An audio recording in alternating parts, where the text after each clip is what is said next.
Hi everyone, welcome back to Spardha Puta academy. So ಆತ್ಮೀಯ ವಿದ್ಯಾರ್ಥಿ ಮಿತ್ರ ಹಾಗೂ ಸ್ಪರ್ಧಾರ್ಥಿಗಳೇ, ಇವತ್ತಿನ ಒಂದು ಲೈವ್ ಕ್ಲಾಸ್ ಇವತ್ತಿನ ಒಂದು ಕ್ಲಾಸಲ್ಲಿ ನಾವು ಆರ್ಟಿಕಲ್ ಪಾರ್ಟ್ 2 ಅನ್ನು ನೋಡೋಣ.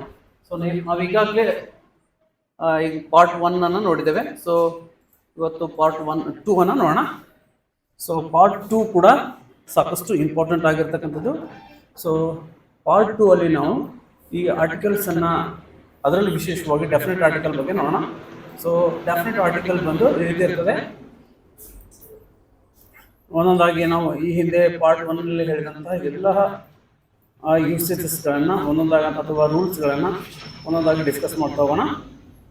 ಸೊ ನೋಡಿ, ಇಲ್ಲಿ ಡೆಫಿನೆಟ್ ಆರ್ಟಿಕಲ್ ಅಂತಕ್ಕಂಥದ್ದನ್ನು ನಾವು ಸುಮಾರು ರೂಲ್ಸ್ಗಳಲ್ಲಿ ಈ ಹಿಂದಿನ ಒಂದು ಪಾರ್ಟ್ 1 ಅಲ್ಲಿ ನೋಡಿದ್ದೇವೆ. ಈ ಒಂದು ಪಾರ್ಟ್ 2 ಅಲ್ಲಿ ರೂಲ್ ನಂಬರ್ 1 ಈ ರೀತಿ ಇರ್ತಕ್ಕಂಥದ್ದು. ಅಂದರೆ ನಿಯಮ 1, article the is used before a particular place, person or thing ಅನ್ನುವಂಥದ್ದು.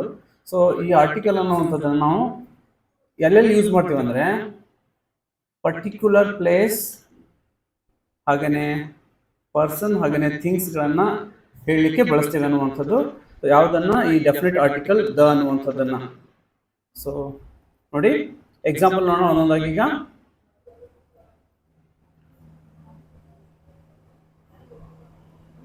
Example 1, he is the boy who saved my pop ಅನ್ನುವಂಥದ್ದು. ಸೊ ಇಲ್ಲಿ ಆಲ್ರೆಡಿ ನಾವು ಇನ್ನೊಂದೇನಪ್ಪ ಅಂದರೆ ಸೆಕೆಂಡ್ ಟೈಮ್ ಯೂಸ್ ಮಾಡ್ತಿದ್ದೀವಿ. ಅಂದರೆ ಏನನ್ನ, ಯಾವುದೇ ಒಂದು ವಿಷಯವನ್ನು ಸೆಕೆಂಡ್ ಟೈಮ್ ನಾವು ಅದನ್ನು ಬಳಕೆಯಲ್ಲಿ ತರ್ತಿದ್ವಿ ಅನ್ನೋದಾದರೆ ನಾವೇನು ಮಾಡ್ತೀವಿ, ಇಲ್ಲಿ ಆರ್ಟಿಕಲ್ ದ ಅನ್ನು ಬಳಸ್ತೀವಿ. ಫಸ್ಟ್ ಟೈಮ್ ಇದ್ರೆ ನಾವು ಇಂಡೆಫಿನಿಟ್ ಆರ್ಟಿಕಲ್ನ ಬಳಸ್ತೀವಿ. ಸೊ ಇಲ್ಲಿ he is the boy who saved my pop ಅಂದರೆ ಆ ಹುಡುಗ ಯಾರು ಮೊದಲೇ ನಮ್ಗೆ ಗೊತ್ತು, ಅವನೇನು ಮಾಡಿದ, ನಮ್ಮ ನಾಯಿ ಮರಿಯನ್ನು ಉಳಿಸಿದ್ದಾನೆ ಅನ್ನುವಂಥದ್ದು. ಸೊ ಹಾಗಾಗಿ ಇಲ್ಲಿ ನಾವು ದ ಅನ್ನು ಬಳಸ್ತೀವಿ. ಸೊ ಈ ಬಾಯ್ ಬಗ್ಗೆ ನಮ್ಗೆ ಈಗಾಗಲೇ ಇಂಟ್ರೊಡಕ್ಷನ್ ಇರುತ್ತೆ. ಅಂದರೆ ಈ ಬಾಯ್ ಯಾರನ್ನ ನಮ್ಗೆ ಈಗಾಗಲೇ ಗೊತ್ತಿರುತ್ತೆ. ಆ ಕಾರಣಕ್ಕಾಗಿ ನಾವು ಇಲ್ಲಿ ದ ಅನ್ನು ಬಳಸ್ತೀವಿ. ಸೊ ಇಲ್ಲಿ ನಾವೇನು ಹೇಳಿದ್ವಿ, ಪರ್ಟಿಕ್ಯುಲರ್ ಅಂದ್ರೆ ಸ್ಪಷ್ಟವಾಗಿರಬೇಕು. ಆ ಬಾಯ್ ಯಾರು ಅನ್ನೋದು ಈಗಾಗಲೇ ನಮ್ಗೆ ಗೊತ್ತಿರ್ತಕ್ಕಂಥದ್ದು. ಸೊ ಹಾಗಾಗಿ ದ ಅನ್ನು ಬಳಸ್ತೀವಿ. ಸೊ ನೆಕ್ಸ್ಟ್ ನೋಡಿ, the Virat is the man who help to many people ಅನ್ನುವಂಥದ್ದು. ಸೊ ಇಲ್ಲಿ ಕೂಡ ಹಾಗೇನೆ ವಿರಾಟ್ ಅಂತಕ್ಕಂಥದ್ದು ಒಬ್ಬ ಕ್ರಿಕೆಟರ್ನ ಹೆಸರು. ಸೊ ಇವರು ಕೂಡ ಸಾಕಷ್ಟು ಜನರಿಗೆ ಹೆಲ್ಪ್ ಮಾಡಿದ್ದಾರೆ ಅನ್ನುವಂಥದ್ದು ಕೂಡ ಒಂದು ನಮಗೆ ಸ್ಪಷ್ಟನೆ ಇದೆ. ಆಮೇಲೆ ಪರ್ಟಿಕ್ಯುಲರ್ ಪರ್ಸನ್ ಕೂಡ ಹೌದಿಲ್ಲ. ಸೊ ಹಾಗಾಗಿ ನಾವು ಇಲ್ಲಿ ಡೆಫಿನೆಟ್ ಆರ್ಟಿಕಲ್ ದ ಅನ್ನು ಬಳಸಿದ್ದೇವೆ. ಇಲ್ಲಿ ನೋಡಿ, ಇಲ್ಲಿದೆ ನೋಡಿ.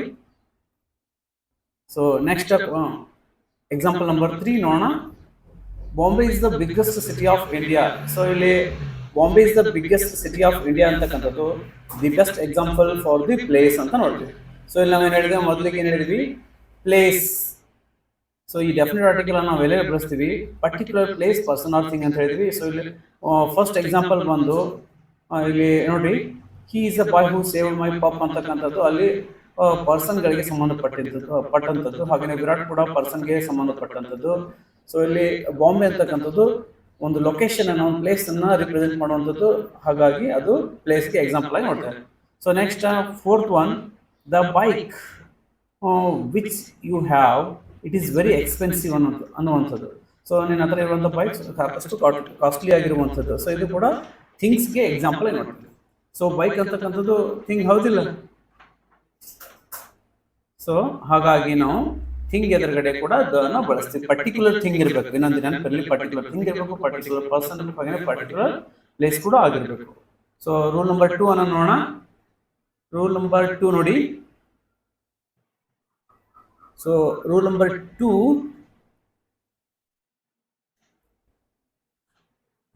ಏನ್ ಹೇಳ್ತಾ ಅಂದ್ರೆ, article the is used before names of unique places. ಅಂದ್ರೆ ಯುನಿಕ್ ಪ್ಲೇಸಸ್ ಅಂದ್ರೆ ವಿಶೇಷವಾದಂತಹ ಸ್ಥಳಗಳು ಎದುರು ಕೂಡ ನಾವು ಈ ಒಂದು ಆರ್ಟಿಕಲ್ ದ ಅನ್ನು ಬಳಸ್ತೇವೆ ಅನ್ನುವಂಥದ್ದು. ಸೊ ಒಂದೊಂದಾಗಿ ನೋಡೋಣ. ನೋಡಿ, first one, the Taj Mahal is located on the right bank of the Yamuna river ಅನ್ನುವಂಥದ್ದು. ಸೊ ಇಲ್ಲಿ ಯುನಿಕ್ ಪ್ಲೇಸ್ ಅಂತ ವಿಶೇಷವಾದಂಥ ಸ್ಥಳ ಇರಬೇಕದು.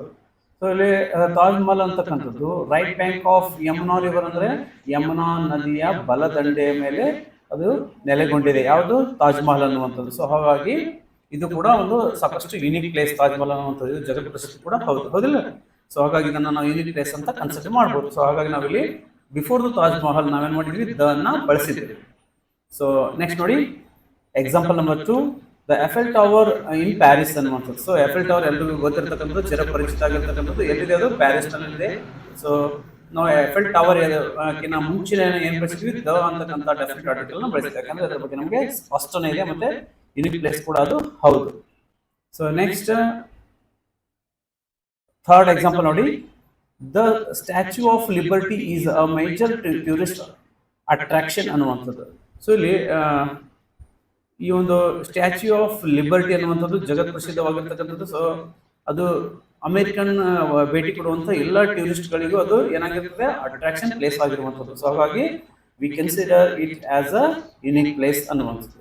ಸೊ ತಮ್ಗೆ ಅರ್ಥ ಆಗಿದೆ ಅಂತ ಭಾವಿಸ್ತೇನೆ. ಸೊ ಒಂದು ವೇಳೆ ನನ್ನ ಎಕ್ಸ್ಪ್ಲನೇಷನ್ ಅರ್ಥವಾಗ್ತಿದ್ದಲ್ಲಿ ಚಾನಲ್ನ ಸಬ್ಸ್ಕ್ರೈಬ್ ಮಾಡ್ತೇನೆ. ವಿಡಿಯೋನ ನೋಡ್ತಿರ್ತಕ್ಕಂಥ ಸಬ್ಸ್ಕ್ರೈಬ್ ಮಾಡ್ಕೊಂಡು ವಿಡಿಯೋನ ನೋಡ್ತಾ ಬನ್ನಿ. ಹಾಗೆಯೇ ನನ್ನ ಎಕ್ಸ್ಪ್ಲನೇಷನ್ ಅರ್ಥವಾಗಿದ್ದರೆ ಲೈಕ್ ಕೊಡೋದನ್ನು ಮರಿಬೇಡಿ ಅಂತ. ಸೊ ನಾವು ನೆಕ್ಸ್ಟ್ ಕ್ವಶನ್ ನಂಬರ್ 3ಗೆ ಹೋಗೋಣ. ಕ್ವಶನ್ ನಂಬರ್ 3 ನಿಮ್ಮ ನೋಡಿ ಇರ್ತಿದೆ, the indicates whole group or class of people ಅನ್ನುವಂಥದ್ದು. ಸೊ ಇಲ್ಲಿ ದ ಏನ್ ಮಾಡ್ತಪ್ಪ ಅಂದ್ರೆ ಇಡೀ ಒಂದು ಸಮೂಹವನ್ನ, ಒಂದು ಗುಂಪನ್ನ ಅದು ರಿಪ್ರೆಸೆಂಟ್ ಮಾಡ್ತದೆ ಅನ್ನುವಂತ ನೋಡೋಣ. ಸೊ ಯಾವ ರೀತಿ ಅಂತ ನೋಡೋಣ. ಇಲ್ಲಿ ಎಕ್ಸಾಂಪಲ್ ಮೂಲಕ ನೋಡಿದಾಗ ಇನ್ನಷ್ಟು ನಮ್ಗೆ ಅರ್ಥ ಆಗ್ತದೆ. ಸೊ ಒಂದು ಗ್ರೂಪ್ ಅನ್ನ, ಕ್ಲಾಸ್ ಅನ್ನು ಕೂಡ ಗ್ರೂಪ್, ಸೊ ಒಂದು ಇಡೀ ಗುಂಪಿನ ಜನರನ್ನ ಕುರಿತು ಏನ್ ಮಾಡ್ತದೆ? ರಿಪ್ರೆಸೆಂಟ್ ಮಾಡೋದಕ್ಕೋಸ್ಕರ ಕೂಡ ನಾವು ಬಳಸ್ತೇವೆ ಅನ್ನುವಂಥದ್ದು. ಸೊ ನೋಡಿ ಎಕ್ಸಾಂಪಲ್ ನೋಡೋಣ, ಇನ್ನಷ್ಟು ಕ್ಲಿಯರ್ ಆಗ್ತದೆ.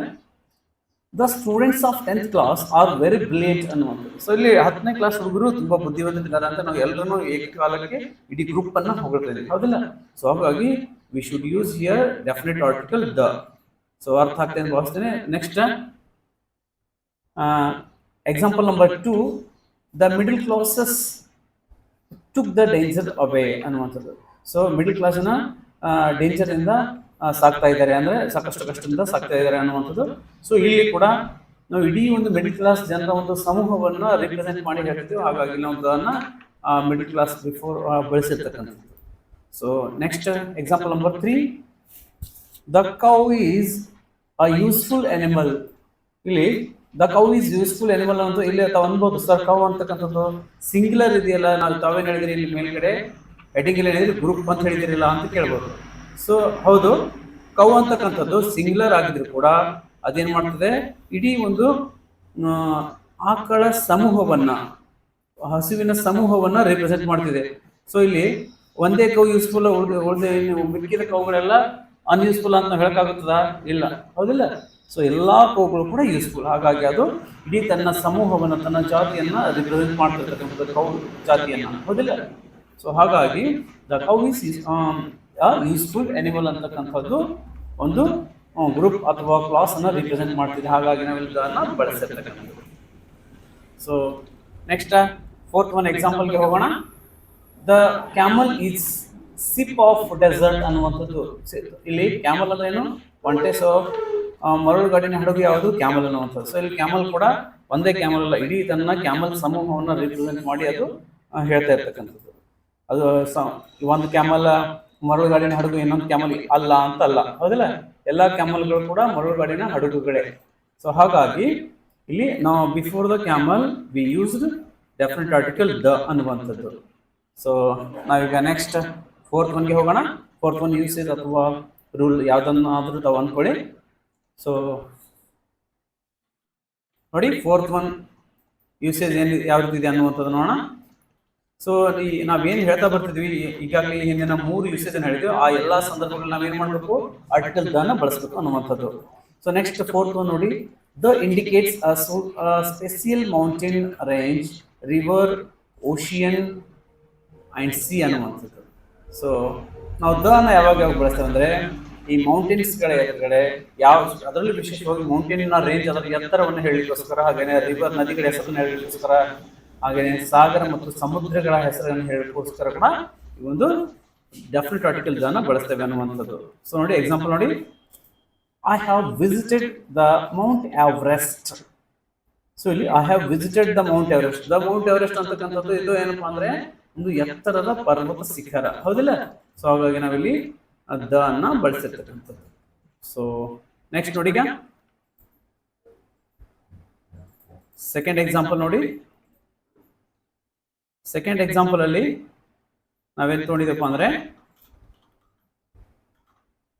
ಈ the Ganga is holy river of India ಅನ್ನೋ. ಸೊ ಇಲ್ಲಿ ರಿವರ್ ಅನ್ನ ನಾವು ತೆಗೆದುಕೊಂಡಿದೀವಿ.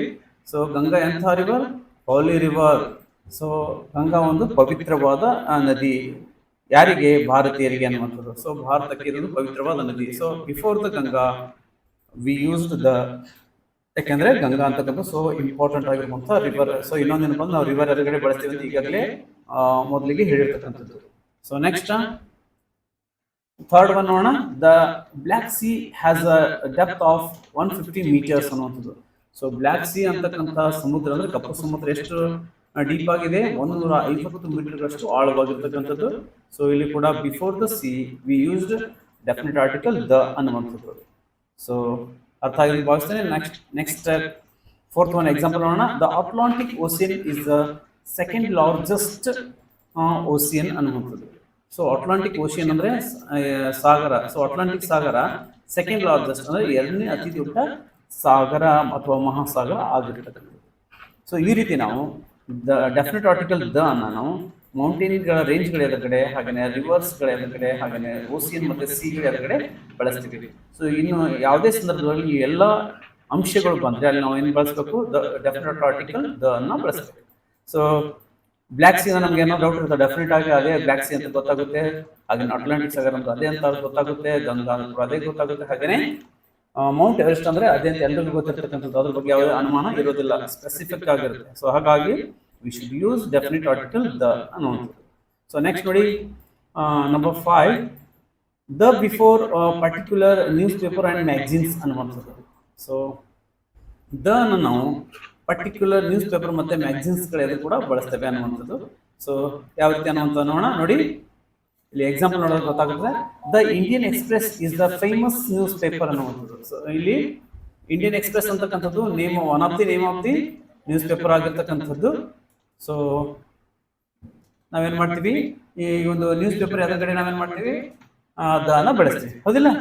The Indian express, the Hindu, ಈ ರೀತಿ ಪ್ರತಿಯೊಂದು ನ್ಯೂಸ್ ಪೇಪರ್ ಎದುರುಗಡೆ ನಾವೇನು ಬಳಸಬೇಕು? ದ ಅನ್ನ ಬಳಸಬೇಕು ಅನ್ನುವಂಥದ್ದು. ಇದು ಕೂಡ ಒಂದು ಕಂಪಲ್ಸರಿ ಇರುವಂಥದ್ದು. ಸೊ ಹಾಗೇನೆ ನೆಕ್ಸ್ಟ್ ನೋಡಿ, ಸೆಕೆಂಡ್ ಒನ್ ಕೂಡ ಇದೆ ಅದೇ ರೀತಿಯಾಗಿ. ಸೊ ಸೆಕೆಂಡ್ ಒನ್ ನೋಡಿ, the Hindu has wide network throughout the nation ಅನ್ನೋದು. ದ ಹಿಂದೂ ಅನ್ನುವಂಥ ನ್ಯೂಸ್ ಪೇಪರ್ ಇಡೀ ದೇಶದುದ್ದಕ್ಕೂ ಒಂದು ಒಳ್ಳೆ ನೆಟ್ವರ್ಕ್ ಅನ್ನು ಹೊಂದಿದೆ ಅಂತ ಹೇಳಿ. ಸೊ ಹಾಗಾಗಿ ಇದು ಕೂಡ ದ ಹಿಂದೂ ಅನ್ನುವಂಥದ್ದು ಈಗಾಗಲೇ ನಾವು ಹೇಳಿದಾಗೆ one of the news paper. So we use definite article the. So next ನೋಡೋಣ. ಸೊ ನಾನು ಇಲ್ಲಿ ಯಾವುದೇ ಸ್ಪೆಸಿಫಿಕ್ ಮ್ಯಾಗಝಿನ್ಸ್ ಹೆಸರನ್ನ ತೆಗೆದುಕೊಂಡು ಹೋಗಿಲ್ಲ. ಸೊ ನೇರವಾಗಿ ನಮ್ಮ ಒಂದು ಚಾನಲ್ನ ಹೆಸರೇ ಬರೆದಿರ್ತಕ್ಕಂಥದ್ದು. ಬೇಕಿದ್ರೆ ನಾವು ಡ್ಯಾಶ್ ಯಾವುದನ್ನಾದರೂ ಬರ್ಕೊಳ್ಬೋದು. ಮ್ಯಾಗಝಿನ್ ಹೆಸರು ನಮ್ಗೆ ಗೊತ್ತಿರುತ್ತೆ. ನೋಡಿ, ದ ಸ್ಪರ್ಧಾ ಪುಟ ಮ್ಯಾಗಝಿನ್ ಅಂತ ನಾನು ಬರ್ಕೊಳ್ಬೋದು ಇಲ್ಲಿ, ಹೌದಲ್ಲ? ಸೊ ಅದೇ ರೀತಿ ನೀವು ಕೂಡ ಸಾಕಷ್ಟು ಮ್ಯಾಗಝಿನ್ಸ್ಗಳು ನೋಡಿರ್ತೀರಿ. ಸೊ ಆ ಎಲ್ಲ ಮ್ಯಾಗಝಿನ್ಸ್ಗಳ ಎದುರುಗಡೆ V should use definite article the ಅನ್ನುವಂಥದ್ದು ತಮಗೆ ಗೊತ್ತಿರಬೇಕು. So rule number 6 ಅನ್ನೋಣ. The specifies the names of the holy books of different religions ಅನ್ನುವಂಥದ್ದು. ಸೊ ಇನ್ನೊಂದೇನಪ್ಪ ಅಂದ್ರೆ ದ ಏನ್ ಮಾಡ್ತಂದ್ರೆ ಈ ಎಲ್ಲ ಧರ್ಮ ಗ್ರಂಥಗಳ ಎದುರುಗಳಿಗೆ ಕೂಡ ನಾವೇನು ಬಳಸ್ತೀವಿ? ದ ಅನ್ನುವಂಥ ಡೆಫಿನೆಟ್ ಆರ್ಟಿಕಲ್ ನ ಬಳಸ್ತೇವೆ ಅನ್ನುವಂಥದ್ದು. ಸೊ ಅದನ್ನು ಕೂಡ ನೋಡ್ಬಿಡೋಣ. ಸೊ ನೋಡಿ, ಮೊದಲಿಗೆ ಇಲ್ಲಿ the Christians holy book is the Bible ಅನ್ನುವಂಥದ್ದು. ಸೊ ಕ್ರಿಶ್ಚಿಯನ್ ಹೋಲಿ ಬುಕ್ ಯಾವುದು? ಬೈಬಲ್ ಅನ್ನುವಂಥದ್ದು. ಸೊ ನಾವಿಲ್ಲಿ ಕ್ರಿಶ್ಚಿಯನ್ ಅನ್ನುವಂಥದ್ರ ಎದುರುಗಡೆ ಏನು ಬಳಸಿದ್ದೀವಿ? ದ ಅನ್ನ ಬಳಸಿದ್ದೀವಿ. ಸೊ ಕ್ರಿಶ್ಚಿಯನ್ ಅನ್ನುವಂಥದ್ದು one of the religion. So ಹಾಗಾಗಿ ನಾವು ಇಲ್ಲೇನು ಬಳಸಿದ್ವಿ? ದ ಅನ್ನ ಬಳಸಿದ್ವಿ. ಹಾಗೇನೆ ಕೂಡ ಬೈಬಲ್ ಅನ್ನುವಂಥದ್ದು ಕೂಡ ಅವ್ರ ಪವಿತ್ರ ಗ್ರಂಥ. ಸೊ ಅದರ ಎದುರುಗಡೆ ಕೂಡ before the Bible V used the ಅನ್ನುವಂಥದ್ದು. ಸೊ ನಾವು ಈಗಾಗಲೇ ಸ್ಟೇಟ್ಮೆಂಟ್ ಅಲ್ಲಿ ಹೇಳಿದ ಹಾಗೆ ಇಲ್ಲಿ ಎಕ್ಸಾಂಪಲ್ ಕೂಡ ಸೆಟ್ ಮಾಡಿರ್ತಕ್ಕಂಥದ್ದು. ಸೊ ಸೆಕೆಂಡ್ ಒನ್ ಎಕ್ಸಾಂಪಲ್ ನೋಡಿ, the Vedas are holy text of the Hinduism religion ಅನ್ನುವಂಥದ್ದು. ಸೊ ಇಲ್ಲಿ ನೋಡಿ, ಇಲ್ಲಿ ವೇದ ಅನ್ನುವಂಥದ್ದು ಕೂಡ ಹಾಲಿ ಟೆಕ್ಸ್ಟ್ ಅಂದ್ರೆ ಇದು ಕೂಡ ನಮ್ಮ ಭಾರತ ಒಂದು ಪವಿತ್ರವಾದಂಥ ಒಂದು ಬರಹ. ಸೊ ಅದರ ಎದುರುಗಡೆ ನಾವೇನು ಬಳಸಿದ್ವಿ? ದ ಅನ್ನ ಬಳಸಿದ್ವಿ, ಹೌದಿಲ್ಲ?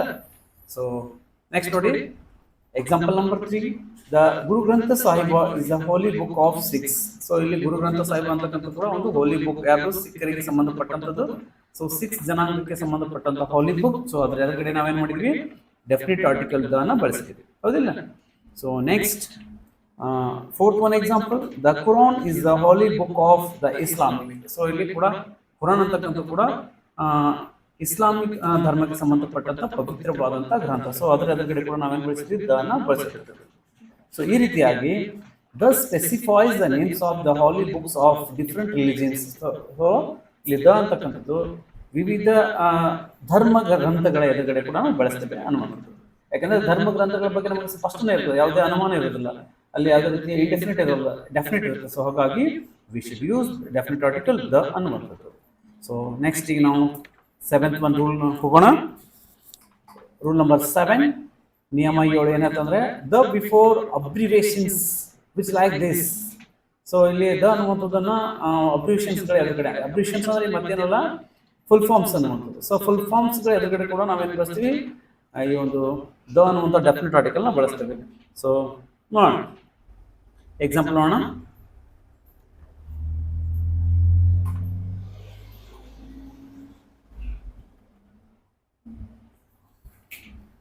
ಸೊ ನೋಡಿ, example number 1, the SBI is famous for quick bank service ಅನ್ನುವಂಥದ್ದು. ಸೊ ಇಲ್ಲಿ SBI ಅಂತಕ್ಕಂಥದ್ದು ಇದೊಂದು ಶಾರ್ಟ್ ಫಾರ್ಮ್.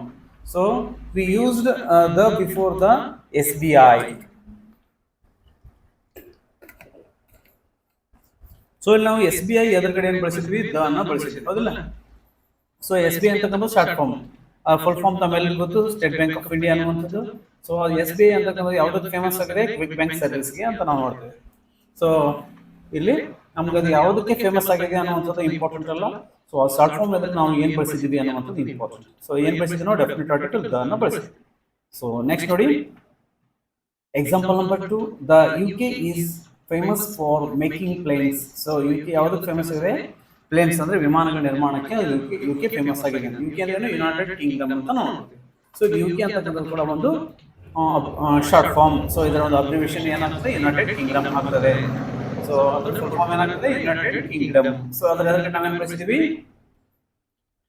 ದ ಅನ್ನ ಬಳಸಿದ್ದೀವಿ. ದ ಅನ್ನುವಂಥದ್ದು ಏನಿಲ್ಲ, definite article. So next example number 3, the UNO is established on 1945. So ಇಲ್ಲಿ UNO ಅಂತ ಅನ್ನುವಂಥದ್ದನ್ನ ಯಾವಾಗ ಎಸ್ಟಾಬ್ಲಿಷ್ ಮಾಡಿದ್ರು, 1945ರಲ್ಲಿ. ಸೊ ಇಲ್ಲಿ UNO ಅಂತಕ್ಕಂಥದ್ದು ಒಂದು ಶಾರ್ಟ್ ಫಾರ್ಮ್. ಸೊ ಇದರ ಎದುರುಗಡೆ ಕೂಡ ನಾವೇನು ಬಳಸಿದ್ವಿ, ದ ಅನ್ನ ಬಳಸಿದ್ವಿ. ಸೊ ನೆಕ್ಸ್ಟ್ ನೋಡಿ, UNO ಬಗ್ಗೆ ತಮ್ಗೆ ಏನಾದ್ರು ಅನುಮಾನ ಇದೆಯಾ, SBI ಬಗ್ಗೆ ಅನುಮಾನ ಇದೆಯಾ, UK ಬಗ್ಗೆ ಅನುಮಾನ ಇಲ್ಲ, ಯಾವುದ್ರ ಬಗ್ಗೆ ನಮ್ಮ ಅನುಮಾನ ಇಲ್ಲ. ಎಲ್ಲವೂ ಕೂಡ ಸ್ಪಷ್ಟವಾಗಿರ್ತಕ್ಕಂಥದ್ದು. ಹಾಗಾಗಿ ಇವುಗಳ ಸ್ಪಷ್ಟವಾಗಿದ್ರೆ ನಾವೇನು ಬಳಸ್ತೀವಿ, ಡೆಫಿನೆಟ್ ಆರ್ಟಿಕಲ್ ದ ಅನ್ನ ಬಳಸ್ತೀವಿ. So last one, the USA is located in north America continent. So USA ಎಲ್ಲಿ ನೆಲೆಗೊಂಡಿದೆ ಅಂದ್ರೆ ನಾರ್ತ್ ಅಮೆರಿಕಾ ಮೇಲೆ, ನಾರ್ತ್ ಅಮೆರಿಕಾ ಅನ್ನುವಂಥ ಒಂದು ಖಂಡದ ಮೇಲೆ ನೆಲೆಗೊಂಡಿರ್ತಕ್ಕಂಥದ್ದು ಯಾವುದು, USA. ಅಂದ್ರೆ ಯುನೈಟೆಡ್ ಸ್ಟೇಟ್ಸ್ ಆಫ್ ಅಮೆರಿಕಾ ಅನ್ನುವಂಥದ್ದು America ಗೊತ್ತಿರುವಂಥದ್ದು.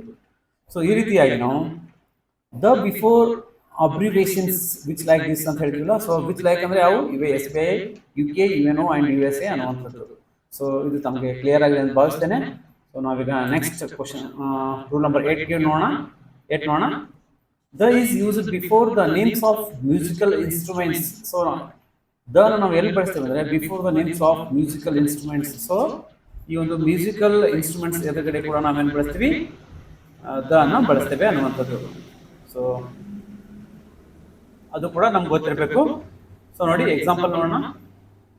Sonam is looking at the piano. So Sonam ಏನು ನೋಡ್ತಿದ್ದಾಳೆ, ಪಿಯಾನೋನ ನೋಡ್ತಿದ್ದಾಳೆ ಅಂತ. ಸೊ ಇಲ್ಲಿ ಕೂಡ ಪಿಯಾನೋ ಅನ್ನುವಂಥದ್ದು ಮ್ಯೂಸಿಕಲ್ ಇನ್ಸ್ಟ್ರೂಮೆಂಟ್. ಸೊ ಪಿಯಾನೋ ನಮ್ಗೆ ಗೊತ್ತಿರ್ತಾನೆ. ಸೊ ಆ ಪಿಯಾನೋ ಎದುರುಗಡೆ ನಾವು ಬಿಫೋರ್ ದ ಪಿಯಾನೋ ಏನು ಬಳಸಿ, ದ ಅನ್ನ ಬಳಸಿ, ಹೌದಿಲ್ಲ? ಸೊ ನೆಕ್ಸ್ಟ್ ನೋಡಿ, she talks about violin. So ಇಲ್ಲಿ ವಯಲಿನ್ ಅಂತಕ್ಕಂಥದ್ದು ಕೂಡ one of the musical instrument. So ಇಲ್ಲಿ ದ ಬರಬೇಕಾಗಿತ್ತು ನೋಡಿ, ದ ಹಾರ್ ಬಿಟ್ಟಿದೆ. She talks about the violin. So before the violin we should use definite article the ಅನ್ನುವಂಥದ್ದು. ಸೊ ಮೇಲ್ಗಡೆ ಬರ್ತಿದ್ದೀನಿ.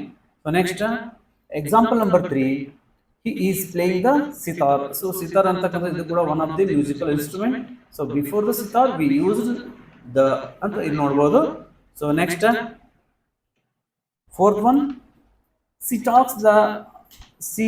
takes the banjo. So banjo ಅಂತ ತಾವು ನೋಡಿರ್ತೀರಿ, ಬ್ಯಾಂಜೋ ಅನ್ನೋದು ಕೂಡ one of the musical instruments. So ಇಲ್ಲಿ ಕೂಡ ನಾವು ಬಿಫೋರ್ ದ ಬ್ಯಾಂಜೋ ಏನು ಯೂಸ್ ಮಾಡಿದ್ವಿ, ದ ನ ಯೂಸ್ ಮಾಡಿದ್ವಿ. ಸೊ ನೆಕ್ಸ್ಟ್ ಈಗ ರೂಲ್ ನಂಬರ್ 9 ಅನ್ನು ನೋಡೋಣ. The is use before names of desert ಅನ್ನುವಂಥ. ಸೊ ದನ ನಾವು ಯಾವಾಗ ಯೂಸ್ ಮಾಡ್ತೀವಿ, before the names of desert. So ಸಾಕಷ್ಟು ಸಂದರ್ಭಗಳಲ್ಲಿ ಬಳಸ್ತೀವಿ. ಹಾಗೆಯೇ ಇಲ್ಲಿ ಕೂಡ ಬಿಫೋರ್ ದ ಡೆಸರ್ಟ್ ಅನ್ನು ನಾವೇನು ಬಳಸ್ತೀವಿ, ನಾವು ಈ ಒಂದು ಡೆಫಿನೆಟ್ ಆರ್ಟಿಕಲ್ ದನ ಬಳಸ್ತೀವಿ. ಸೊ ನೋಡಿ ಎಕ್ಸಾಂಪಲ್ ನೋಡೋಣ, ಕ್ಲಿಯರ್ ಆಗ್ತದೆ. ಡೆಸರ್ಟ್ ಅಂದ್ರೇನು, ಮರುಭೂಮಿ ಅನ್ನುವಂಥದ್ದು. So example number 1, the Atacama Desert has the distinction of being the driest place on the earth. So ಇಲ್ಲಿ ಹೈಯೆಸ್ಟ್ ಅಂದ್ರೆ ಅತಿ ಹೆಚ್ಚು ಉಷ್ಣಾಂಶ ಅಥವಾ ಒಣಭೂಮಿಯನ್ನು ಹೊಂದಿರತಕ್ಕಂಥ ಡೆಸರ್ಟ್ ಯಾವುದು, ಅಟಕಾಮ ಮರುಭೂಮಿ ಅನ್ನೋದು. ಇಲ್ಲಿ ಸಾವಿರಾರು ವರ್ಷಗಳಿಂದ ಮಳೆನೇ ಬಿದ್ದಿಲ್ಲ. ಸೊ ಇದು ತಮ್ಗೆ ಗೊತ್ತಿಲ್ಲ ಅಂತ ಹೇಳ್ತೀನಿ. ಸೊ ಇಲ್ಲಿ ಏನಪ್ಪಾ ಅಂದ್ರೆ ಈ ಅಟಕಾಮ ಡೆಸರ್ಟ್ ಅನ್ನುವಂಥದ್ದು ಏನಪ್ಪಾ ಅಂದ್ರೆ ಹೈಯೆಸ್ಟ್, ಏನಪ್ಪಾ ಅಂದ್ರೆ ಡ್ರೈಯೆಸ್ಟ್ ಅಂದ್ರೆ ಏನು, ಒಣ ಅತಿ ಹೆಚ್ಚು ಒಣ ಭೂಮಿಯನ್ನು ಹೊಂದಿರತಕ್ಕಂಥದ್ದು. ಸೊ ಇಲ್ಲಿ ಅದೇನೇ ಇರಲಿ, ನಮ್ಗೆ ಬೇಕಾಗಿರ್ತಕ್ಕಂಥದ್ದು ನೇಮ್ ಆಫ್ ದ ಡೆಸರ್ಟ್. ಇಲ್ಲಿ ಅಟಕಾಮ ಅಂತಕ್ಕಂಥದ್ದು name of the desert. So ಹಾಗಾಗಿ ನಾವೇನ್ ಮಾಡಿದ್ವಿ, before Atacama desert we used article the. So ಇಲ್ಲಿ ನಾವೇನ್ ಮಾಡಿದ್ವಿ, ದ ನ ಯೂಸ್ ಮಾಡಿದ್ವಿ ಎದುರುಗಡೆ, ಅಟಕಾಮ ಆರ್ಟಿಕಲ್ ಎದುರುಗಡೆ. ಸೊ ನೆಕ್ಸ್ಟ್ ನೋಡಿ,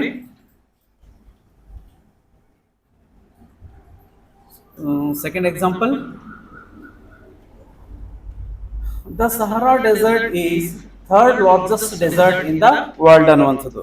ಇಲ್ಲಿ ಸಹರಾ ಡೆಸರ್ಟ್ ಅನ್ನುವಂಥದ್ದು ಜಗತ್ತಿನ 3ನೇ ಅತಿ ದೊಡ್ಡ ಮರುಭೂಮಿ ಅಂತ ನೋಡಿ. ಸೊ ಇಲ್ಲಿ ಸಹರಾ ಅಂತಕ್ಕಂಥದ್ದು ಒಂದು one of the name of the desert ಆಗಿರ್ತದೆ. ಸೊ ಅದರ ಎದುರುಗಡೆ ನಾವೇನು ಬಳಸಿದ್ವಿ, ದ ನ ಬಳಸಿದ್ವಿ, ಹೌದಿಲ್ಲ? ಏನನ್ನ, ದ ನ ಬಳಸಿದ್ವಿ. ದ ಅಂತಕ್ಕಂಥ ಏನಿಲ್ಲ, definite article. So we used before the name of the desert the ಅಂತ ನೋಡಬಹುದು. ಸೊ ನೆಕ್ಸ್ಟ್ ನೋಡಿ, the Gobi Desert found in China and parts of Mongolia. So ಇಲ್ಲಿ ಗೋಬಿ ಅನ್ನುವಂಥದ್ದು ಒಂದು name of the desert. So Gobi ಅಂತಕ್ಕಂಥದ್ದು ಒಂದು ಮರುಭೂಮಿಯ ಹೆಸರು. ಸೊ ಅದರ ಎದುರುಗಡೆ ಕೂಡ ನಾವೇನು ಬಳಸಿದ್ವಿ, ದಾನ ಬಳಸಿದ್ವಿ. ಸೊ ಇದೇ ರೀತಿ ಎಕ್ಸಾಮ್ಸ್ ಗಳು ಕೂಡ ಸಾಕಷ್ಟು ಕನ್ಫ್ಯೂಷನ್ ಮಾಡಲಿಕ್ಕೆ ಕೊಡ್ತಿರ್ತಾರೆ. ಸೊ ಅವಾಗ ಎಲ್ಲೇ ಬರಲಿ, before the desert dash dash ಇದನ್ನೆಲ್ಲ ನಾವು ಏನೇನು ಮಾಡಬೇಕು, ದ ಅನ್ನುವಂಥ ಡೆಫಿನೆಟ್ ಆರ್ಟಿಕಲ್ ನ ಬಳಸಬೇಕು ಸ್ನೇಹಿತರೆ. ಸೊ ನೆಕ್ಸ್ಟ್ ನೋಡಿ, example number 4, the Thar desert comes in India. Thar desert ಎಲ್ಲಿ ಬರ್ತದೆ, ಇಂಡಿಯಾದಲ್ಲಿ ಬರ್ತದೆ ಅಂತ ನೋಡ್ತೀವಿ. ಥಾರ್ ಅಂತಕ್ಕಂಥದ್ದು one of the India's famous desert ಅಂತ ನೋಡ್ತೀವಿ. ಇದು ರಾಜಸ್ಥಾನದಲ್ಲಿ ಬರ್ತದೆ. ಸೊ ಇಲ್ಲಿ ಈ ಒಂದು ಥಾರ್ ಮರುಭೂಮಿ ಎದುರುಗಡೆ ನಾವೇನು ಬಳಸಿದ್ವಿ, ದ ಅನ್ನುವಂಥ ಡೆಫಿನೆಟ್ ಆರ್ಟಿಕಲ್ ಬಳಸ್ತೀವಿ. ಸೊ ಇನ್ನೊಂದು ಏನಪ್ಪಾ ಅಂದ್ರೆ, ಈ ಡೆಸರ್ಟ್ಗಳ ಬಗ್ಗೆ ನಮ್ಗೆ ಯಾವುದೇ ರೀತಿ ಅನುಮಾನ ಇರೋದಿಲ್ಲ, ಸ್ಪಷ್ಟನೆ ಇರುತ್ತೆ, ಈ ಜಗತ್ತಿಗೆ ಸ್ಪಷ್ಟನೆ ಇರುವಂಥದ್ದು. ಸೊ ಹಾಗಾಗಿ ನಾವೇನು ಬಳಸ್ತೀವಿ, ಸ್ಪಷ್ಟನೆ ಇದ್ರೆ ಏನು ಬಳಸ್ಬೇಕು, ಡೆಫಿನೆಟ್ ಆರ್ಟಿಕಲ್ ದ ಬಳಸ್ತೀವಿ. ಸೊ ರೂಲ್ ನಂಬರ್ 10 ಅಥವಾ ಯೂಸೇಜ್ ನಂಬರ್ 10 ನೋಡೋಣ. The is use before universal truths. So ಹಾಗೇನೆ ದ ಅನ್ನುವಂಥದ್ದನ್ನ ನಾವೆಲ್ಲಿ ಬಳಸ್ತೇವಪ್ಪ ಅಂದ್ರೆ, ಯೂನಿವರ್ಸಲ್ ಟ್ರೂತ್ಸ್ ಗಳ ಎದುರುಗಡೆ, ಅಂದ್ರೆ ಸಾರ್ವತ್ರಿಕ ಸತ್ಯ ಅಂತ ನಾವು ಹೇಳ್ತೀವಿ. ಏನ್ ಹೇಳ್ತೀವಿ, ಸಾರ್ವತ್ರಿಕ ಸತ್ಯ. ಸೊ ಆ ಒಂದು ಯೂನಿವರ್ಸಲ್ ಟ್ರೂತ್ಸ್ ಗಳ ಎದುರುಗಡೆ ಕೂಡ ನಾವೇನು ಬಳಸ್ತೀವಿ, ಈ ಒಂದು ಡೆಫಿನೆಟ್ ಆರ್ಟಿಕಲ್ ದ ನ ಬಳಸ್ತೀವಿ, ಹೌದಿಲ್ಲ? ಸೊ ಈಗ ನಾವು ಒಂದೊಂದಾಗಿ ನೋಡ್ತಾ ಹೋಗೋಣ. ಎಕ್ಸಾಂಪಲ್ ನೋಡಿದ್ರೆ ನಮಗೆ ಕ್ಲಿಯರ್ ಆಗ್ತದೆ. ಸೊ ನೋಡಿ, ಇಲ್ಲಿ ಈಗಾಗಲೇ ನಾವು 9 ರೂಲ್ಸ್ ಅನ್ನು ನೋಡಿದ್ವಿ. ಈಗ ಇರ್ತಕ್ಕಂಥದ್ದು ಕೇವಲ 12 ರೂಲ್ಸ್ ಗಳಲ್ಲಿ 10ನೇ ರೂಲ್ಸ್ ಅನ್ನು ನೋಡ್ತಿದೀವಿ. ಸೊ ನೋಡಿ, the is use before universal truths. In the east sun rises and falls in the west ಅನ್ನುವಂಥದ್ದು. ಸೊ ಸನ್ ಎಲ್ಲಪ್ಪ ಅಂದ್ರೆ ಈಸ್ಟ್ ಅಲ್ಲಿ ಹೋಗ್ತಾನೆ, ಹಾಗೆ ಮತ್ತೆ ಎಲ್ಲಿ ಹೋಗ್ತಾನಪ್ಪ ಅಂದ್ರೆ, ಮುಳುಗ್ತಾನೆ ಅಂದ್ರೆ ವೆಸ್ಟ್ ಅಲ್ಲಿ ಮುಳುಗ್ತಾನೆ ಅನ್ನುವಂಥದ್ದು. ಸನ್ ಅಂದ್ರೆ ಏನಿಲ್ಲಿ, ಸೂರ್ಯ ಅನ್ನುವಂಥದ್ದು. ಸೂರ್ಯ ಪೂರ್ವದಲ್ಲಿ ಹುಟ್ಟಿ ಪಶ್ಚಿಮದಲ್ಲಿ ಏನ್ ಮಾಡ್ತಾನೆ, ಮುಳುಗ್ತಾನೆ ಅನ್ನುವಂಥದ್ದು. ಸೊ ಇದು ಎಲ್ರಿಗೂ ಕೂಡ ಗೊತ್ತಿರ್ತಕ್ಕಂಥ ಒಂದು ಯೂನಿವರ್ಸಲ್ ಟ್ರೂತ್. ಸೊ ಹೌದಿಲ್ಲ? ಸೊ ಹಾಗಾಗಿ ನಾವು ಇದನ್ನ ಏನ್ ಕರಿತೀವಿ, ಯೂನಿವರ್ಸಲ್ ಟ್ರೂತ್ ಅಂತ ಹೇಳಿ ಕರಿತೀವಿ, ಹೌದಿಲ್ಲ? ಸೊ ಇಲ್ಲಿ ನಾವೇನ್ ಬಳಸಿದ್ವಿ, ಬಿಫೋರ್ ದ ಈಸ್ಟ್. ಸೊ ಇಲ್ಲಿ ಏನ್ ಬಳಸಿದ್ವಿ, ದ ಅನ್ನ ಬಳಸಿದ್ವಿ, ಹೌದಿಲ್ಲ? ಸೊ ನೆಕ್ಸ್ಟ್ ನೋಡಿ, the earth is revolving around the sun.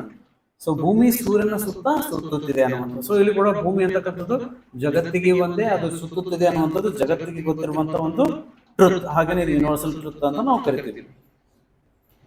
So ಹಾಗಾಗಿ ನಾವೇನ್ ಮಾಡಿದ್ವಿ, before the earth we used the ಅನ್ನುವಂಥದ್ದು. So next example number 3.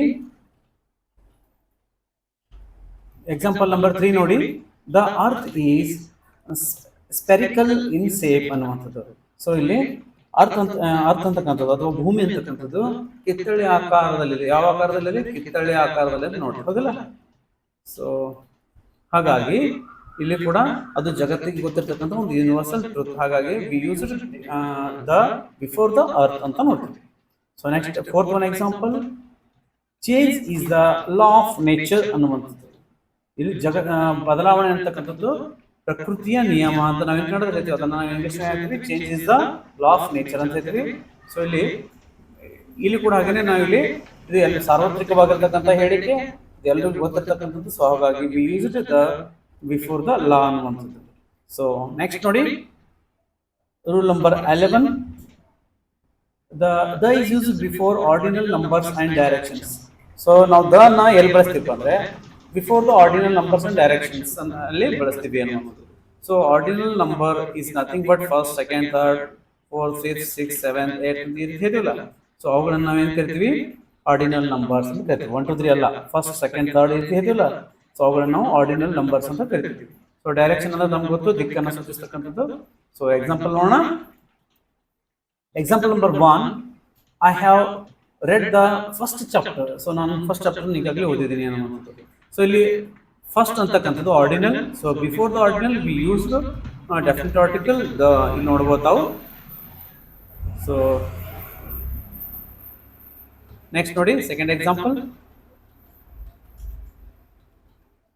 Second example ಅಲ್ಲಿ ಏನಿದೆ? We stay on the third floor ಅನ್ನುವಂಥದ್ದು. ನಾವೆಲ್ಲಿದ್ದೀವಿ? 3ನೇ ಮಹಡಿಯಲ್ಲಿ ಇರ್ತೀವಿ ಅಂತ. ಸೊ ಇಲ್ಲಿ ಥರ್ಡ್ ಅನ್ನುವಂಥದ್ದು ಏನಿದು? ಒಂದು ಡೈರೆಕ್ಷನ್, ಸಾರಿ ಆರ್ಡಿನಲ್. ಸೊ ಈ ಒಂದು ಆರ್ಡಿನಲ್ ಎದುರುಗಡೆ ನಾವೇನು ಬಳಸ್ತೀವಿ? ದ ಅನ್ನುವಂಥ ಡೆಫಿನೆಟ್ ಆರ್ಟಿಕಲ್ ನ ಬಳಸ್ತೀವಿ, ಹೌದಿಲ್ಲ? ಸೊ ಇರ್ಲಿ. ಸೊ ನೆಕ್ಸ್ಟ್ ನೋಡಿ, third one example, he is coming on the second session ಅನ್ನುವಂಥದ್ದು. ಸೊ ಅವನು ಯಾವಾಗ ಬರ್ತಾನೆ? Second session. ಸೊ ಇಲ್ಲಿ ಸೆಕೆಂಡ್ ಅನ್ನುವಂಥದ್ದು ಕೂಡ ordinal. Before the ordinal we use the ಅನ್ನುವಂಥದ್ದು ಇಲ್ಲಿ, ಹೌದಿಲ್ಲ? ಸೊ ನೆಕ್ಸ್ಟ್ ನೋಡಿ, fourth one, C has vent towards the north. ಅವಳು ಉತ್ತರದ ಕಡೆಗೆ ಹೊರಟು ಹೋದಳು ಅಂತ. ಸೊ ಇಲ್ಲಿ ಉತ್ತರದ ಕಡೆಗೆ ಟುವರ್ಡ್ಸ್ ಅನ್ನುವಂಥದ್ದು ಏನ್ ತೋರಿಸ್ತದೆ? ನಮಗೆ ಡೈರೆಕ್ಷನ್ ತೋರಿಸ್ತದೆ, ದಿಕ್ಕನ್ನ ಟುವರ್ಡ್ಸ್ ಅಂದ್ರೆ ಕಡೆಗೆ. ಸೊ ನಾರ್ತ್ ಅಂದ್ರೆ ಉತ್ತರ ಅಂತ. ಸೊ ಬಿಫೋರ್ ದ ನಾರ್ತ್ ಅಂತಕ್ಕಂಥ ಒಂದು ದಿಕ್ಕು. So before the direction V should use the ಅನ್ನುವಂಥದ್ದು. ದ ಏನಿಲ್ಲಿ ಡೆಫಿನೆಟ್ ಆರ್ಟಿಕಲ್, ಹೌದಿಲ್ಲ? ಸೊ ನೆಕ್ಸ್ಟ್ ನೋಡೋಣ. This is the last usage and last rule. The denotes the superlative degrees. Superlative degree. So the ಅನ್ನುವಂಥದ್ದು superlative degree ಕೂಡ ಡಿಗ್ರಿಗಳ ಬಗ್ಗೆ ಕೂಡ ಹೇಳ್ತದೆ. So ಅಲ್ಲಿ ಕೂಡ ನಾವು ಬಳಸ್ತೇವೆ ಅನ್ನುವಂಥದ್ದು. ಸೊ ಯಾವ ರೀತಿ? ಎಕ್ಸಾಂಪಲ್ ನೋಡೋಣ ನೋಡಿ. Example number 1, Virat is one of the best cricketer in the world. So ಇಲ್ಲಿ ವಿರಾಟ್ ಅಂತಕ್ಕಂಥವನು ಇಡೀ ಜಗತ್ತಿನಲ್ಲಿ ಒಬ್ಬ ಶ್ರೇಷ್ಠ ಕ್ರಿಕೆಟರ್ ಅಂತ ನೋಡ್ತೀವಿ. So one of the best. So ಯಾವಾಗ ಬೆಸ್ಟ್ EST ಅನ್ನುವಂಥ ಪ್ರತ್ಯಯ ಬರ್ತದೆ, ಅಲ್ಲಿ ನಾವೇನ್ ತಿಳ್ಕೋಬೇಕು? That is superlative. ಆಲ್ಮೋಸ್ಟ್ ಏನ್ ಬರ್ತದೆ? ಎಲ್ಲಾ ಕಡೆಗಳಲ್ಲಿ EST ಅನ್ನುವಂಥ ಪ್ರತ್ಯಯ ಬರ್ತದೆ. ಸೊ ಅವಾಗ ನಾವು ಅದಕ್ಕಿಂತ ಸೂಪರ್ಲೇಟಿವ್ ಅಂತ ಭಾವಿಸಬೇಕು. ಸೊ ಬಿಫೋರ್ ದ ಬೆಸ್ಟ್ ನಾವೇನ್ ಯೂಸ್ ಮಾಡಿದ್ವಿ? ಇಲ್ಲಿ ದ ಅನ್ನುವಂಥ ಡೆಫಿನೆಟ್ ಆರ್ಟಿಕಲ್ ನ ಬಳಸಿದ್ವಿ, ಹೌದಿಲ್ಲ? ಸೊ ನೆಕ್ಸ್ಟ್ ನೋಡಿ, second example, this is the most beautiful movie I have ever seen. So ಇದು ಅತ್ಯಂತ ಮನೋಹರವಾದ ಸಿನಿಮಾ ಆಗಿತ್ತು, ನಾನು ಯಾವತ್ತೂ ನೋಡಿದ ಸಿನಿಮಾಗಳಲ್ಲಿ ಅಂತ ಹೇಳ್ತೀವಿ, ಹೌದಿಲ್ಲ? ಸೊ ಇಲ್ಲಿ ಮೋಸ್ಟ್ ಅನ್ನುವಂಥದ್ದು ಕೂಡ ಸೂಪರ್ಲೇಟಿವ್ ಫಾರ್ಮ್. ಮಚ್ ಮೋಸ್ಟ್ ಆಗ್ತದೆ, ಅಲ್ಲಿ ಗುಡ್, ಬೆಟರ್, ಬೆಸ್ಟ್ ಆಗ್ತದೆ. ಸೊ ಎಲ್ಲ ಸೂಪರ್ಲೇಟಿವ್ ಫಾರ್ಮ್. ಸೊ ಹಾಗಾಗಿ ನಾವು ಇಲ್ಲಿ ದ ಅನ್ನುವಂಥದ್ದನ್ನ ಬಿಫೋರ್ ದ ಮೋಸ್ಟ್ ನಾವು ಇಲ್ಲಿ ಯೂಸ್ ಮಾಡಿರ್ತಕ್ಕಂಥದ್ದು. ಸೊ ಗೊತ್ತಿಲ್ಲ ತಮಗೆ. ನೆಕ್ಸ್ಟ್ ಥರ್ಡ್ ಒನ್ ಎಕ್ಸಾಂಪಲ್ ನೋಡಿ, the Burj Khalifa is the tallest building in the world ಅನ್ನೋದು. ಸೊ ಇಲ್ಲಿ ಬುರ್ಜ್ ಖಲೀಫಾ ಅಂತಕ್ಕಂಥದ್ದು ಏನಪ್ಪಾ ಅಂದ್ರೆ ಇದೊಂದು ದೊಡ್ಡ ಕಟ್ಟಡ, ಹೌದಿಲ್ಲ? ಸೊ ಇನ್ನೊಂದೇನಪ್ಪಾ ಅಂದ್ರೆ ನಮ್ಗೆ ಗೊತ್ತಿರಬೇಕು, ಯಾವ್ದು ಎಕ್ಸ್ಟ್ರಾ ಹೇಳ್ಬೇಕಿತ್ತು. ನಾನು ಸಾಕಷ್ಟು ನಿಯಮಗಳಿದ್ದಾವೆ, ನಾನು ಇಂಪಾರ್ಟೆಂಟ್ ಆಗಿರುವಂತಹ ರೂಲ್ಸ್ ಗಳನ್ನ ಮಾತ್ರ ತಂದಿರ್ತಕ್ಕಂಥದ್ದು. ಇಲ್ಲಿ ಸಮ್ ಇಂಪಾರ್ಟೆಂಟ್ ಬಿಲ್ಡಿಂಗ್ ಎದುರು ಕೂಡ ನಾವೇನ್ ಬಳಸ್ತೀವಿ ಆರ್ಟಿಕಲ್ ದ ನ ಬಳಸ್ತೀವಿ. ಸೊ ಇಲ್ಲಿ ಎರಡು ಆಗಿದೆ ನೋಡಿ. ದ ಬುರ್ಜ್ ಖಲೀಫಾ ಅಂತಕ್ಕಂಥದ್ದು ಒಂದು ಇಂಪಾರ್ಟೆಂಟ್ ಬಿಲ್ಡಿಂಗ್ ಹೆಸರು ಕೂಡ ಹೌದು. ಹಾಗೇನೆ ಇಸ್ ದ ಟಾಲೆಸ್ಟ್ ನೋಡಿ, ಟಾಲೆಸ್ಟ್ ಅಂತಕ್ಕಂಥದ್ದು ಸೂಪರ್ಲೇಟಿವ್ ಫಾರ್ಮ್. ಸೊ ಇಲ್ಲಿ ನಾವು before the tallest V used the. So ಹಾಗಾಗಿ ಇಲ್ಲಿ ಬಿಫೋರ್ ದ ಬಿಲ್ಡಿಂಗ್ ಆಯ್ತು, ಹಾಗೇನೆ ಸೂಪರ್ಲೇಟಿವ್ ಫಾರ್ಮ್ ಎದುರುಗಡೆ ಕೂಡ ನಾವೇನ್ ಬಳಸಿದ್ವಿ, ದ ಅನ್ನುವಂಥ ಡೆಫಿನೆಟ್ ಆರ್ಟಿಕಲ್ ನ ಬಳಸಿದ್ವಿ, ಹೌದಿಲ್ಲ. ಸೊ ನೆಕ್ಸ್ಟ್ ನೋಡಿ, fourth one example, my friend and I spoke for the longest time in years ಅನ್ನುವಂಥದ್ದು. ನಾನು ಮತ್ತು ನಮ್ಮ ಸ್ನೇಹಿತ ಹಲವಾರು ವರ್ಷಗಳಲ್ಲಿ ಅತಿ ಹೆಚ್ಚು ಮಾತನಾಡಿದೀವಿ ಅಂತ, ಅಂದ್ರೆ ಕಳೆದ ಸಾಕಷ್ಟು ವರ್ಷಗಳಲ್ಲಿ ಮಾತನಾಡಿಲ್ಲ ಅಂತ. ಸೊ ಈಗ ಜಾಸ್ತಿ ಮಾತಾಡಿದೀವಿ ಅಂತ. ಸೊ ಇಲ್ಲಿ ಏನಪ್ಪಾ ಅಂದ್ರೆ ನೋಡಿ, ಇಲ್ಲಿ ಲಾಂಗೆಸ್ಟ್ ಅನ್ನುವಂಥದ್ದು. So before the longest V used definite article the. So longest ಅಂತಕ್ಕಂಥದ್ದು ಇದೊಂದು ಸೂಪರ್ಲೇಟಿವ್ ಫಾರ್ಮ್. ಸೊ ಆ ಒಂದು ಸೂಪರ್ಲೇಟಿವ್ ಫಾರ್ಮ್ ಎದುರು ನಾವೇನು ಬಳಸಿದ್ವಿ, ದ ಅನ್ನುವಂಥದ್ದನ್ನು ಬಳಸಿದ್ವಿ, ಹೌದಿಲ್ಲ. ಸೊ ನಾವೇನು ಬಳಸ್ತೀವಿ, ಈಗಾಗಲೇ ನಾವು ತಮಗೆಲ್ಲ ಗೊತ್ತಿರೋ ಹಾಗೆ ಈ ಒಂದು ಡೆಫಿನೆಟ್ ಆರ್ಟಿಕಲ್ ದ ಅನ್ನುವಂಥದ್ದು ಸುಮಾರು 12 ರೂಲ್ಸ್ಗಳ ಮೂಲಕ ಹೇಳ್ಕೊಡುವಂಥ ಪ್ರಯತ್ನವನ್ನು ಮಾಡ್ತಿರ್ತಕ್ಕಂಥದ್ದು. ಸೊ ಇದಕ್ಕೂ ಮೀರಿ ಹಲವಾರು ಸಂದರ್ಭಗಳನ್ನ ಈ ಒಂದು ಡೆಫಿನೆಟ್ ಆರ್ಟಿಕಲ್ ದ ಅನ್ನುವಂಥದ್ದನ್ನ ಬಳಸ್ತೇವೆ. ಸೊ ಅದು ತಮ್ಗೆ ಗೊತ್ತಿರಬೇಕು. ಸೊ ನಾನು ಇಂಪಾರ್ಟೆಂಟ್ ಆಗಿರ್ತಕ್ಕಂಥ ರೂಲ್ಸ್ಗಳನ್ನ ಮಾತ್ರ ತಂದಿರ್ತಕ್ಕಂಥದ್ದು 12 ರೂಲ್ಸ್ಗಳ ಮೂಲಕ ಈ ಒಂದು ಡೆಫಿನೆಟ್ ಆರ್ಟಿಕಲ್ನ ಹೇಳ್ಕೊಡುವಂಥ ಪ್ರಯತ್ನವನ್ನು ಮಾಡಿದ್ದೇನೆ. ಸೊ ಇನ್ನೊಂದೇನಪ್ಪ ಅಂದ್ರೆ ಈ ಒಂದು ನನ್ನ ಎಕ್ಸ್ಪ್ಲನೇಷನ್ ಅರ್ಥ ಭಾಗದಲ್ಲಿ ಕಮೆಂಟ್ ಮಾಡ್ತಾ ಹೋಗಿ, ಹಾಗೆ ನನ್ನ ಫ್ರೆಂಡ್ಸ್ಗಳಿಗೆ ಇನ್ಫಾರ್ಮ್ ಮಾಡ್ತಾ ಹೋಗಿ. ಸೊ ಈಗಾಗಲೇ VO ಅಂದ್ರೆ ಗ್ರಾಮಾಡಳಿತ ಅಧಿಕಾರಿ ಅನ್ನುವಂಥ ಪೋಸ್ಟ್ ಕನ್ಫರ್ಮ್ ಆಗಿರ್ತಕ್ಕಂಥದ್ದು. ಜೊತೆಗೆ ಇದೇ ತಿಂಗಳ 30ನೇ ತಾರೀಕಿನ ಒಂದು TT ಎಕ್ಸಾಮ್ ಕೂಡ ನಡೆಯಲಿದೆ. ಸೊ ಎಲ್ಲ ಎಕ್ಸಾಮ್ಸ್ಗಳಿಗೆ ಇದು ಸಾಕಷ್ಟು ಹೆಲ್ಪ್ಫುಲ್ ಆಗಿರ್ತಕ್ಕಂಥ ಕ್ಲಾಸ್ ಅಂತ ನಾನು ಭಾವಿಸಿದ್ದೇನೆ. ಸೊ ಮತ್ತೆ ನೆಕ್ಸ್ಟ್ ಕ್ಲಾಸಲ್ಲಿ ನಾವು ಚಾಪ್ಟರ್ 3 ಯೊಂದಿಗೆ ಭೇಟಿಯಾಗೋಣ. ಅಂದ್ರೆ ಆರ್ಟಿಕಲ್ ಪಾರ್ಟ್ 3 ಅಲ್ಲಿ ನೋಡೋಣ. ಅಂದ್ರೆ ಪಾರ್ಟ್ 3 ಅಲ್ಲಿ indefinite article A and on ಅನ್ನ ನೋಡೋಣ. ಸೊ ತಮ್ಮೆಲ್ಲರಿಗೂ ಥ್ಯಾಂಕ್ ಯು, ಧನ್ಯವಾದ.